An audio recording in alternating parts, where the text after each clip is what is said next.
নমস্কার প্রিয় দর্শক বন্ধুরা, আপনাদের সকলকে স্বাগত জানাই আমাদের আজকের এই বিশেষ আধ্যাত্মিক ও ঐতিহাসিক যাত্রায়।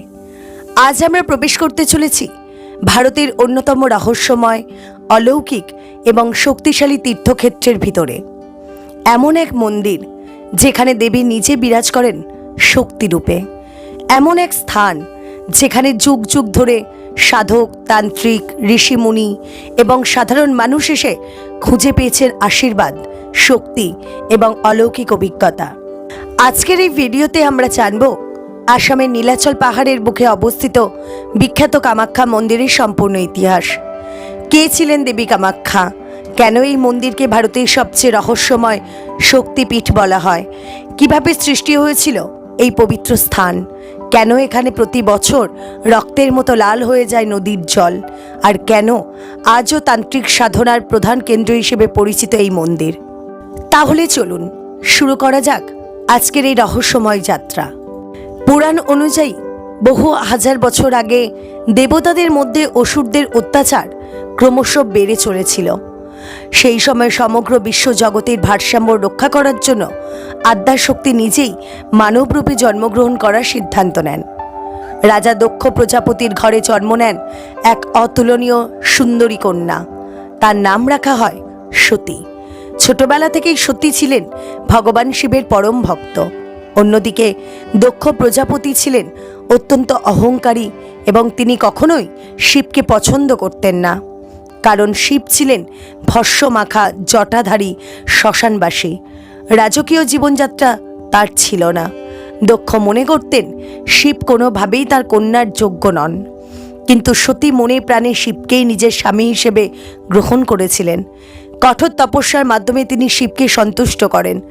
অবশেষে মহাদেব সতীর সামনে আবির্ভূত হন। দেবলোক আনন্দে ভরে ওঠে। সতী ও শিবের বিবাহ সম্পন্ন হয়, কিন্তু এই বিয়ে মেনে নিতে পারেননি দক্ষ প্রজাপতি। তার অহংকার আরও বেড়ে যায়। একদিন দক্ষ প্রজাপতি এক বিশাল যজ্ঞের আয়োজন করলেন। সমস্ত দেবদেবীদের আমন্ত্রণ জানানো হলো, কিন্তু ইচ্ছাকৃতভাবে শিব এবং সতীকে আমন্ত্রণ জানানো হলো না। যখন সতী এই যজ্ঞের কথা জানতে পারেন, তখন তিনি সেখানে যেতে চান। শিব তাকে বারবার নিষেধ করেন, কারণ শিব জানতেন সেখানে অপমান অপেক্ষা করছে। কিন্তু সতী বাবার বাড়ির প্রতি ভালোবাসা থেকে সেখানে যান। যজ্ঞে পৌঁছে সতী দেখলেন কেউ তাকে সম্মান করছে না। দক্ষ প্রজাপতি প্রকাশ্যে শিবকে অপমান করতে শুরু করেন। এই অপমান সহ্য করতে না পেরে সতী অত্যন্ত ব্যথিত হয়ে পড়েন। তিনি অনুভব করেন যে দেহ দক্ষের ঘরে জন্ম নিয়েছে সেই দেহ আর তিনি রাখতে চান না। অবশেষে যজ্ঞের অগ্নিকুণ্ডে আত্মাহুতি দেন দেবী সতী। পুরো বিশ্ব জগৎ কেঁপে ওঠে সেই মুহূর্তে। দেবতারা ভয়ে আতঙ্কিত হয়ে পড়েন। যখন মহাদেব সতীর মৃত্যুর খবর জানতে পারেন, তখন তার ক্রোধে সমগ্র সৃষ্টি ধ্বংসের মুখে পড়ে যায়। তিনি সতীর দেহ কাঁধে তুলে নিয়ে ভয়ঙ্কর তাণ্ডব নৃত্য শুরু করেন। স্বর্গ, মর্ত্য, পাতাল সবকিছু কাঁপতে শুরু করে। দেবতারা বুঝতে পারেন যদি শিবকে থামানো না যায় তাহলে সমগ্র সৃষ্টি ধ্বংস হয়ে যাবে। তখন ভগবান বিষ্ণু নিজের সুদর্শন চক্র ব্যবহার করেন। সেই চক্রের মাধ্যমে সতীর দেহকে খণ্ড খণ্ড করা হয়। দেবী সতীর দেহের বিভিন্ন অংশ পৃথিবীর বিভিন্ন স্থানে পড়ে যায়। সেই স্থানগুলোই পরে শক্তিপীঠ নামে পরিচিত হয়। পুরাণ অনুযায়ী মোট 51টি শক্তিপীঠ সৃষ্টি হয়, আর তার মধ্যেই সবচেয়ে গুরুত্বপূর্ণ শক্তিপীঠগুলোর একটি হল কামাখ্যা। বিশ্বাস করা হয় দেবী সতীর যোনি অংশ নীলাচল পাহাড়ে পতিত হয়েছিল, তাই এই স্থান নারী শক্তি, সৃষ্টি শক্তি এবং মাতৃত্বের প্রতীক হিসেবে পূজিত হয়। আসামের গুয়াহাটি নীলাচল পাহাড় বহু প্রাচীন কাল থেকেই রহস্যে ঘেরা। লোককথায় বলা হয় এই পাহাড়ে দেবতারা নিজেরাই বিচরণ করতেন। রাত্রির অন্ধকারে এখানে শোনা যেত অলৌকিক মন্ত্রোচ্চারণ। অনেক সাধক দাবি করেছেন তারা এখানে দেবীর অলৌকিক শক্তির অনুভূতি পেয়েছেন। এই পাহাড়ের গভীরে একটি প্রাকৃতিক গুহা রয়েছে। সেই গুহার ভিতরেই অবস্থান করছে দেবী কামাখ্যার পবিত্র যোনিবেদী। সবচেয়ে আশ্চর্যের বিষয় হলো এখানে কোনো দেবী মূর্তি নেই। দেবীকে পূজা করা হয় এক প্রাকৃতিক শিলাখণ্ডের মাধ্যমে, যা সর্বদা জলসিক্ত অবস্থায় থাকে। ভক্তরা বিশ্বাস করেন সেই জল দেবীর শক্তির প্রতীক। কামাখ্যা নামটির পিছনেও রয়েছে গভীর অর্থ। কাম শব্দের অর্থ ইচ্ছা বা আকাঙ্ক্ষা, আর আখ্যা শব্দের অর্থ প্রকাশ, অর্থাৎ যিনি সমস্ত ইচ্ছা পূরণ করেন তিনি কামাখ্যা দেবী। আবার অন্য মতে কামদেব যখন শিবের ক্রোধে ভস্ম হয়ে যান তখন এই স্থানেই তিনি পুনর্জন্ম লাভ করেন। সেই থেকেই এই স্থানের নামকরণ হয় কামাখ্যা। কামদেবের হারানো রূপ ফিরে পাওয়ার কারণে এই স্থানকে প্রেম ও সৃষ্টির শক্তির কেন্দ্র হিসেবেও মানা হয়। ভারতের বহু মন্দিরের মধ্যে কামাখ্যা মন্দিরকে সবচেয়ে বড় তান্ত্রিক সাধনার কেন্দ্র বলা হয়। শত শত বছর ধরে এখানে তান্ত্রিক সাধকরা সাধনা করে আসছেন। বিশেষ করে অমাবস্যার রাতে এই মন্দিরে গোপন তন্ত্র সাধনা অনুষ্ঠিত হয় বলে বিশ্বাস করা হয়। অনেক মানুষ বলেন গভীর রাতে নীলাচল পাহাড়ে আজও রহস্যময় আলো দেখা যায়। কেউ কেউ আবার দাবি করেন তারা অদ্ভুত শব্দও শুনতে পেয়েছেন। যদিও এই ঘটনাগুলোর কোনো বৈজ্ঞানিক প্রমাণ নেই, তবুও মানুষের বিশ্বাস আজও অটুট। কামাখ্যা মন্দিরের সবচেয়ে বিখ্যাত উৎসব হল অম্বুবাচী মেলা। প্রতি বছর জুন মাসে এই উৎসব অনুষ্ঠিত হয়। বিশ্বাস করা হয় এই সময় দেবী ঋতুমতী হন।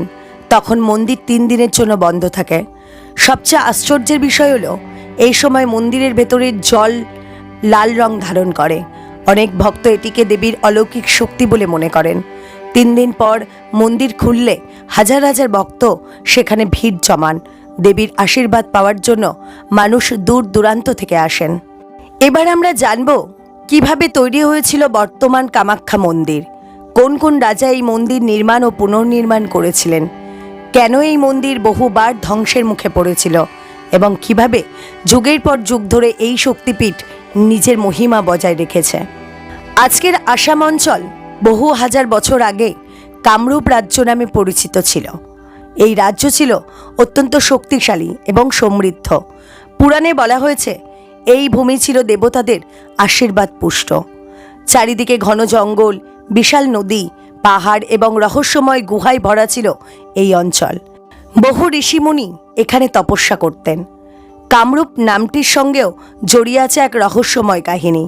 বলা হয় ভগবান শিবের ক্রোধে যখন কামদেব ভস্ম হয়ে যান তখন তিনি এই ভূমিতেই নিজের রূপ ফিরে পান। তাই এই স্থানকে বলা হয় কামরূপ। এই রাজ্যের মানুষ দেবী শক্তির উপাসনা করতেন। বিশেষ করে মা কামাখ্যাকে তারা নিজেদের রক্ষাকর্ত্রী হিসেবে মানতেন। পুরাণ অনুযায়ী একসময় পৃথিবী দেবী এবং ভগবান বিষ্ণুর বরাহ অবতারের মিলনে জন্ম হয় নরকাসুরের।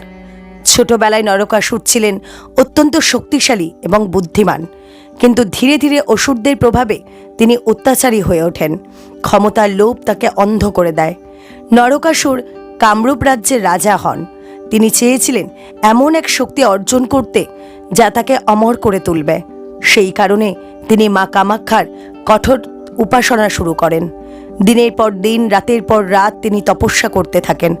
অবশেষে দেবী তার সামনে আবির্ভূত হন।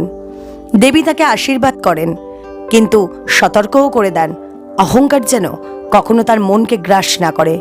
কিন্তু সময়ের সঙ্গে সঙ্গে নরকাসুর সেই সতর্কবাণী ভুলে যান।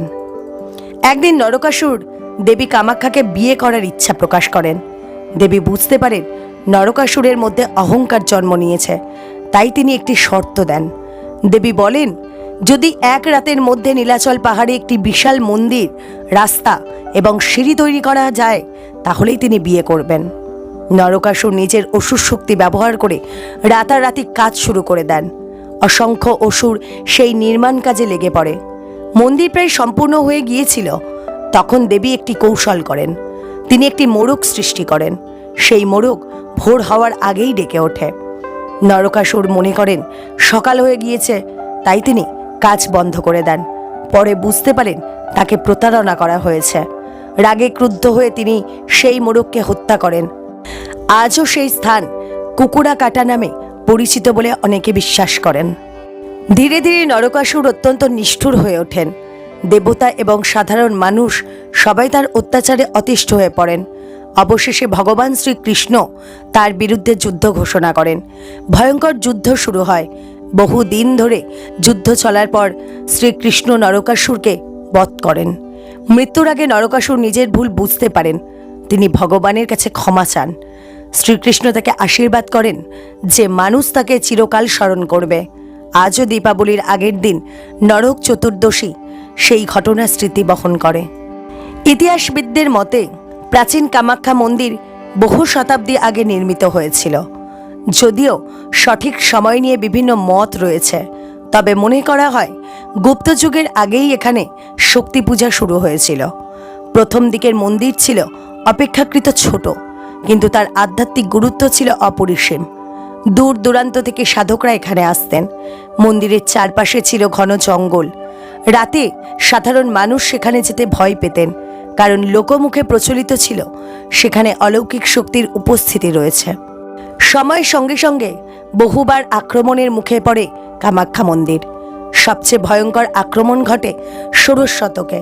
সেই সময় বাংলার সেনাপতি কালাপাহাড় বহু হিন্দু মন্দির ধ্বংস করেছিলেন।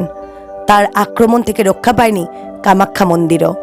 লোককথা অনুযায়ী কালাপাহাড় মন্দিরের বড় অংশ ধ্বংস করে দেন। বহু প্রাচীন স্থাপত্য নষ্ট হয়ে যায়। সেই সময় ভক্তদের মধ্যে আতঙ্ক ছড়িয়ে পড়ে। অনেকে মনে করেছিলেন হয়তো চিরতরে হারিয়ে যাবে এই পবিত্র শক্তিপীঠ, কিন্তু দেবীর ইচ্ছা ছিল অন্যরকম। কালাপাহাড়ের ধ্বংসযজ্ঞের পরে কোচবিহারের রাজা নরনারায়ণ এবং তার ভাই চিরারায় কামাখ্যা মন্দির পুনর্নির্মাণের সিদ্ধান্ত নেন। তারা বিশ্বাস করতেন মা কামাখ্যার কৃপা ছাড়া রাজ্যের উন্নতি সম্ভব নয়। তাই বিশাল আয়োজন করে মন্দির পুনর্নির্মাণ শুরু হয়। দেশের বিভিন্ন প্রান্ত থেকে দক্ষ শিল্পী এবং স্থপতিদের আনা হয়। নতুনভাবে গড়ে ওঠে কামাখ্যা মন্দির। আজ আমরা যে মন্দির দেখতে পাই তার বড় অংশই সেই সময় তৈরি হয়েছিল। রাজা নরনারায়ণ শুধু মন্দির নির্মাণই করেননি, তিনি সেখানে নিয়মিত পূজা এবং ভক্তদের জন্য বিভিন্ন ব্যবস্থাও চালু করেছিলেন। কামাখ্যা মন্দিরের স্থাপত্য ভারতীয় মন্দির শিল্পের এক অনন্য উদাহরণ। মন্দিরের উপরের অংশ দেখতে অনেকটাই মৌচাকের মতো। এই ধরনের স্থাপত্যকে নীলাচল শৈলী বলা হয়। মন্দিরের ভিতরে রয়েছে বিভিন্ন দেবদেবীর মূর্তি, কিন্তু সবচেয়ে আশ্চর্যের বিষয় হলো গর্ভগৃহে কোনো দেবী মূর্তি নেই। সেখানে রয়েছে একটি প্রাকৃতিক শিলাখণ্ড, যা সবসময় জলসিক্ত অবস্থায় থাকে। সেই শিলাখণ্ডকেই দেবীর যোনিরূপে পূজা করা হয়। গর্ভগৃহে প্রবেশ করতে সরু সিঁড়ি দিয়ে নিচে নামতে হয়। ভিতরে সবসময় অন্ধকার এবং ঠান্ডা একটা পরিবেশ থাকে। অনেক ভক্ত সেখানে প্রবেশ করেই এক অদ্ভুত শক্তির অনুভূতি পান বলে দাবি করেন। কামাখ্যা শুধুমাত্র একটি মন্দির নয়, এটি হলো 10 মহাবিদ্যার প্রধান কেন্দ্র।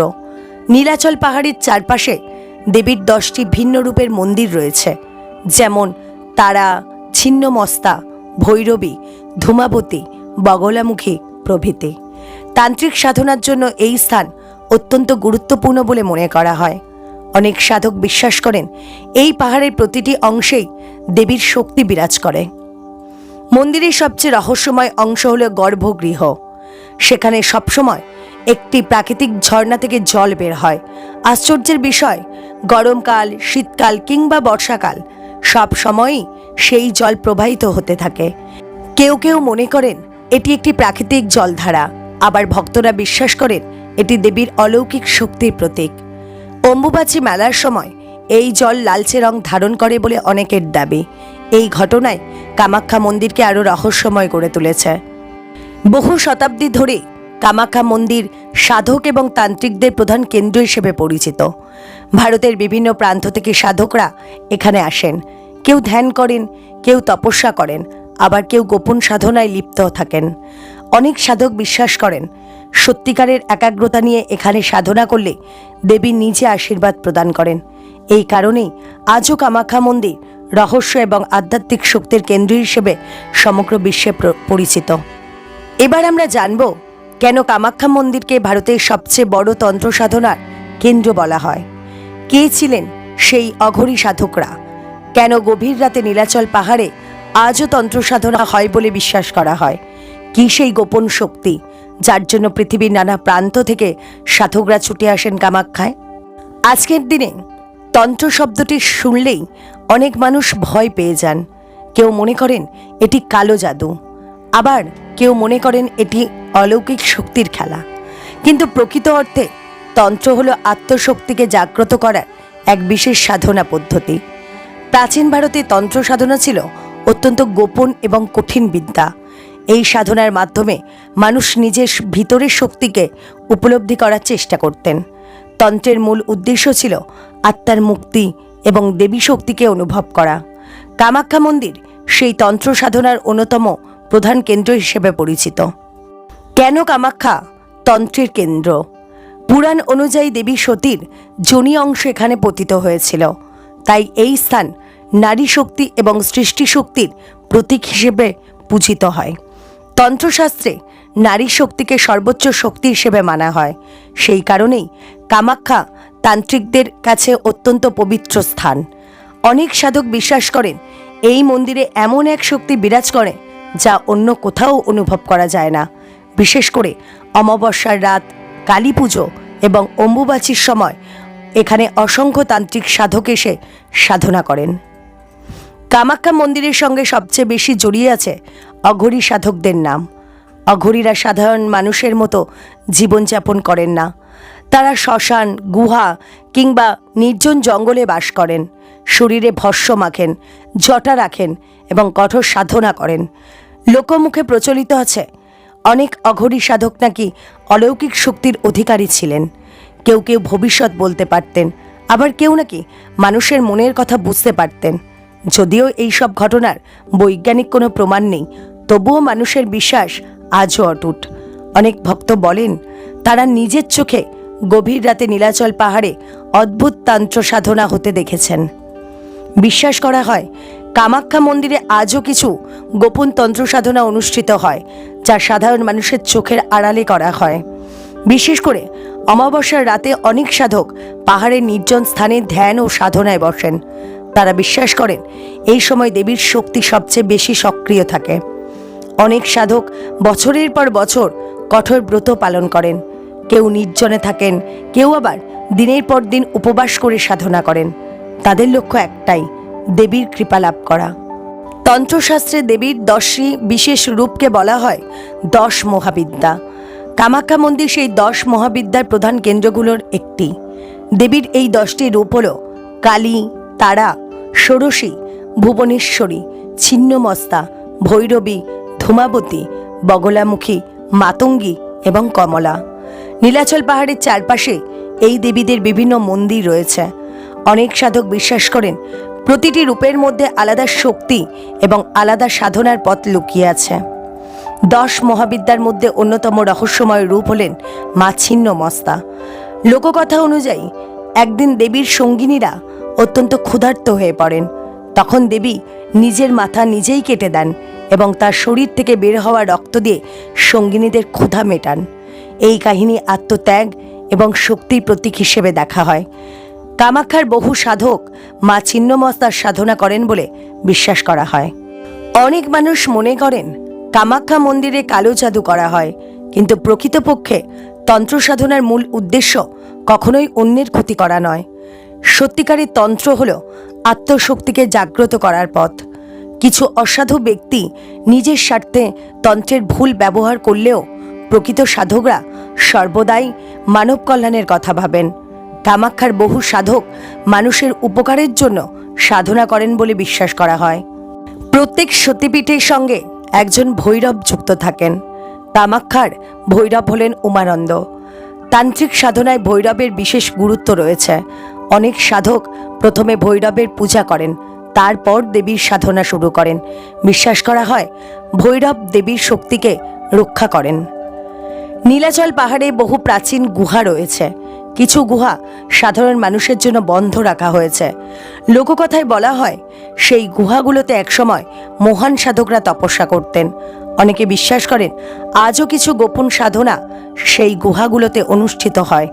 যদিও এই বিষয়ে কোনো সরকারি তথ্য নেই, তবুও এই রহস্য মানুষকে আকর্ষণ করে চলেছে। এবার জানব কামাখ্যা মন্দিরের সবচেয়ে বিখ্যাত এবং রহস্যময় উৎসব অম্বুবাচী মেলার কথা। কেন এই উৎসবকে পৃথিবীর অন্যতম রহস্যময় ধর্মীয় উৎসব বলা হয়? কেন 3 দিনের জন্য বন্ধ হয়ে যায় মন্দিরের দরজা? কেন এই সময় মন্দিরের ভেতরে জল লাল হয়ে যায় বলে বিশ্বাস করা হয়? আর কেনই বা লক্ষ লক্ষ সাধু, তান্ত্রিক এবং ভক্ত ছুটে আসেন কামাখ্যায়? অম্বুবাচী শব্দের গভীর আধ্যাত্মিক অর্থ রয়েছে। অম্বু শব্দের অর্থ জল এবং বাচী শব্দের অর্থ প্রবাহ। আবার অন্য মতে এটি নারীর সৃষ্টি শক্তির প্রতীক। এই উৎসব মূলত নারী শক্তি, মাতৃত্ব এবং সৃষ্টির শক্তিকে সম্মান জানানোর একটি প্রাচীন আচার। ভারতের বিভিন্ন স্থানে নানা ধরনের উৎসব পালিত হলেও অম্বুবাচী মেলার মতো রহস্যময় উৎসব খুব কমই দেখা যায়।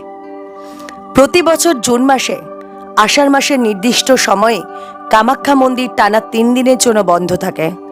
ভক্তদের বিশ্বাস, এই সময় দেবী কামাখ্যা ঋতুমতী হন, অর্থাৎ নারী দেহের স্বাভাবিক সৃষ্টি শক্তির একটি বিশেষ পর্যায়কে দেবীর মধ্যেও অনুভব করা হয়। এই সময় মন্দিরের গর্ভগৃহ সম্পূর্ণ বন্ধ রাখা হয়, কোনো পূজা করা হয় না, সাধারণ ভক্তদের প্রবেশও নিষিদ্ধ থাকে। এই আচার নারী দেহের স্বাভাবিক প্রক্রিয়াকে সম্মান জানানোর এক অসাধারণ উদাহরণ বলে মনে করা হয়। অম্বুবাচী মেলার সবচেয়ে রহস্যময় ঘটনা হলো, এই সময় গর্ভগৃহের ভিতরের জল লালচে রং ধারণ করে বলে বিশ্বাস করা হয়। অনেক ভক্ত এটিকে দেবীর অলৌকিক শক্তি হিসেবে মানেন। তারা বিশ্বাস করেন এটি দেবীর ঋতুচক্রের প্রতীক। আবার কিছু গবেষক মনে করেন মাটির বিশেষ খনিজ উপাদান বা প্রাকৃতিক কারণে জলের রং পরিবর্তিত হতে পারে, কিন্তু ভক্তদের কাছে এটি শুধুই বিজ্ঞান নয়, বরং দেবীর আশীর্বাদের চিহ্ন। এই কারণেই লক্ষ লক্ষ মানুষ প্রতি বছর এই সময় কামাখ্যায় আসেন। যখন মন্দিরের দরজা বন্ধ হয়ে যায়, তখন পুরো নীলাচল পাহাড় যেন এক রহস্যময় নীরবতায় ঢেকে যায়। চারিদিকে ভক্ত, সাধু, তান্ত্রিক এবং দর্শনার্থীদের ভিড় থাকলেও মন্দিরের ভিতরে থাকে সম্পূর্ণ গোপনীয়তা। অনেক মানুষ সেই সময় পাহাড়ের বিভিন্ন স্থানে ধ্যান করেন, কেউ মন্ত্র জপ করেন, আবার কেউ দেবীর নাম স্মরণ করে উপবাস পালন করেন। রাত্রিবেলায় পাহাড়ের পরিবেশ আরও রহস্যময় হয়ে ওঠে। দূর থেকে শোনা যায় শঙ্খধ্বনি, ঘণ্টার শব্দ এবং মন্ত্রোচ্চারণ। অম্বুবাচী মেলার সময় ভারতের বিভিন্ন প্রান্ত থেকে হাজার হাজার সাধু এবং তান্ত্রিক কামাখ্যায় আসেন। কারো শরীরে ভস্ম মাখা, কেউ জটা বাঁধা, আবার কেউ বছরের পর বছর নির্জনে সাধনা করে এসেছেন। এই সময় বহু অঘরী সাধকও এখানে উপস্থিত হন বলে বিশ্বাস করা হয়। সাধারণ মানুষ তাদের দেখে বিস্মিত হয়ে যান। অনেকে মনে করেন এদের মধ্যে কেউ কেউ অলৌকিক শক্তির অধিকারী। যদিও এই দাবি কোনো বৈজ্ঞানিক প্রমাণ নেই, তবুও মানুষের কৌতূহল আজও কমেনি। তান্ত্রিকদের মতে অম্বুবাচীর সময় দেবীর শক্তি সবচেয়ে বেশি জাগ্রত থাকে, তাই এই সময়কে সাধনার জন্য অত্যন্ত শুভ বলে মনে করা হয়। অনেক সাধক রাত ভোর ধ্যান এবং জপ করেন, কেউ আবার কঠোর ব্রত পালন করেন। বিশ্বাস করা হয় এই সময় একাগ্র চিত্তে সাধনা করলে দেবীর বিশেষ কৃপা লাভ করা যায়। এই কারণেই অম্বুবাচী শুধুমাত্র একটি উৎসব নয়, এটি আধ্যাত্মিক শক্তি অর্জনের বিশেষ সময় হিসেবেও পরিচিত। মেলা শেষ হওয়ার পর ভক্তদের মধ্যে একটি বিশেষ লাল বস্ত্র বিতরণ করা হয়। এটিকে অত্যন্ত পবিত্র বলে মনে করা হয়। ভক্তরা বিশ্বাস করেন এই বস্ত্র দেবীর আশীর্বাদের প্রতীক। অনেক মানুষ এটি নিজেদের বাড়িতে যত্ন করে রাখেন। কেউ কেউ মনে করেন এই পবিত্র বস্ত্র ঘরে রাখলে অশুভ শক্তি দূরে থাকে এবং পরিবারের শান্তি বজায় থাকে। অম্বুবাচী মেলার সময় যে প্রসাদ দেওয়া হয় সেটাকে বিশেষ পবিত্র বলে মানা হয়। হাজার হাজার মানুষ এই প্রসাদ পাওয়ার জন্য অপেক্ষা করেন। ভক্তদের বিশ্বাস এই প্রসাদ গ্রহণ করলে জীবনের নানা বাধা দূর হয় এবং দেবীর আশীর্বাদ লাভ করা যায়। অনেকে দূর দূরান্ত থেকে শুধুমাত্র এই প্রসাদ সংগ্রহ করার জন্য আসেন। অম্বুবাচী মেলার সময় কামাখ্যা মন্দিরে লাখো লাখো মানুষের ভিড় হয়। ভারতের বিভিন্ন রাজ্য ছাড়াও বিদেশ থেকেও বহু পর্যটক এবং গবেষক আসেন এখানে। গোটা গুয়াহাটি শহর যেন উৎসবের রঙে ভরে ওঠে। রাস্তার দুই পাশে অস্থায়ী দোকান বসে, সাধুদের শিবির তৈরি হয়। মেলার সময় পুরো পরিবেশ হয়ে ওঠে এক বিশাল আধ্যাত্মিক মিলন ক্ষেত্র। অনেক ভক্ত তাদের অভিজ্ঞতার কথা শেয়ার করেছেন। কেউ বলেন অম্বুবাচীর সময় মন্দিরে এসে তারা এক অদ্ভুত শান্তি অনুভব করেছেন। আবার কেউ দাবি করেন জীবনের কঠিন সমস্যার সমাধান পেয়েছেন দেবীর কৃপায়। অনেকের মতে এই উৎসব শুধু ধর্মীয় নয়, বরং মানুষের মানসিক শক্তিকেও জাগ্রত করে। অম্বুবাচী মেলার সবচেয়ে বড় শিক্ষা হলো নারী শক্তির সম্মান। যে সমাজে বহু সময় নারী দেহের স্বাভাবিক প্রক্রিয়া নিয়ে লজ্জা বা সংকোচ তৈরি করা হয়, সেখানে কামাখ্যা মন্দির নারীকে দেবী রূপে পূজা করে। এই ভাবনা হাজার বছরের পুরনো হলেও আজও অত্যন্ত আধুনিক এবং গুরুত্বপূর্ণ। অম্বুবাচী আমাদের শেখায় সৃষ্টির শক্তিই হলো সবচেয়ে বড় শক্তি। বর্তমানে কামাখ্যা মন্দির ভারতের অন্যতম জনপ্রিয় শক্তিপীঠ এবং তীর্থস্থান। প্রতিদিন হাজার হাজার ভক্ত এখানে আসেন। বিশেষ উৎসবের সময় সেই সংখ্যা লাখে ছাড়িয়ে যায়। আসামের রাজধানী গুয়াহাটির নীলাচল পাহাড়ের উপরে অবস্থিত এই মন্দির দূর থেকেই নজর কেড়ে নেয়। মন্দিরের লাল রঙের গম্বুজ, প্রাচীন স্থাপত্য এবং পাহাড়ি পরিবেশ এক অসাধারণ অনুভূতি তৈরি করে। আজও মন্দিরের ভেতরে সেই প্রাকৃতিক শিলাখণ্ডকেই দেবী রূপে পূজা করা হয়। ভক্তদের বিশ্বাস, মা কামাখ্যা আজও জীবন্ত শক্তিরূপে এখানে বিরাজ করছেন। হাজার বছরের ইতিহাস, পুরাণ, তন্ত্র সাধনা, রহস্য এবং অটুট বিশ্বাস সবকিছু মিলিয়ে কামাখ্যা মন্দির ভারতবর্ষের অন্যতম আশ্চর্য শক্তিপীঠ হিসেবে পরিচিত। এখানে দেবী শুধুমাত্র পূজিত হন না, তাকে অনুভব করা হয় শক্তিরূপে, মাতৃত্বরূপে এবং সৃষ্টিরূপে। নীলাচল পাহাড়ের বুকে আজও যেন লুকিয়ে আছে বহু অজানা রহস্য। সেই রহস্য মানুষকে বারবার আকর্ষণ করে, বারবার ডেকে আনে। কেউ এখানে আসেন আশীর্বাদ চাইতে, কেউ শান্তির খোঁজে, আবার কেউ রহস্যের সন্ধানে। কিন্তু একবার কামাখ্যা দর্শন করলে সেই অভিজ্ঞতা সারা জীবন মানুষের মনে থেকে যায়। মা কামাখ্যার কৃপা যেন সকলের জীবনে সুখ, শান্তি এবং শক্তি নিয়ে আসে। ভিডিওটি যদি আপনাদের ভালো লেগে থাকে তাহলে অবশ্যই ভিডিওটিতে একটি লাইক করবেন, কমেন্ট করে জানাবেন আপনারা কি কখনো কামাখ্যা মন্দিরে গিয়েছেন, আর যদি না গিয়ে থাকেন তাহলে ভবিষ্যতে কি যেতে চান। এমন আরও রহস্যময় ইতিহাস, আধ্যাত্মিক কাহিনী এবং অলৌকিক ঘটনার ভিডিও দেখতে আমাদের চ্যানেলটিকে সাবস্ক্রাইব করে পাশে থাকা বেল আইকনটি প্রেস করে রাখবেন। আপনাদের ভালোবাসায় আমাদের আরও নতুন ভিডিও তৈরি করার অনুপ্রেরণা দেয়। সবাই ভালো থাকুন, সুস্থ থাকুন। জয় মা কামাখ্যা।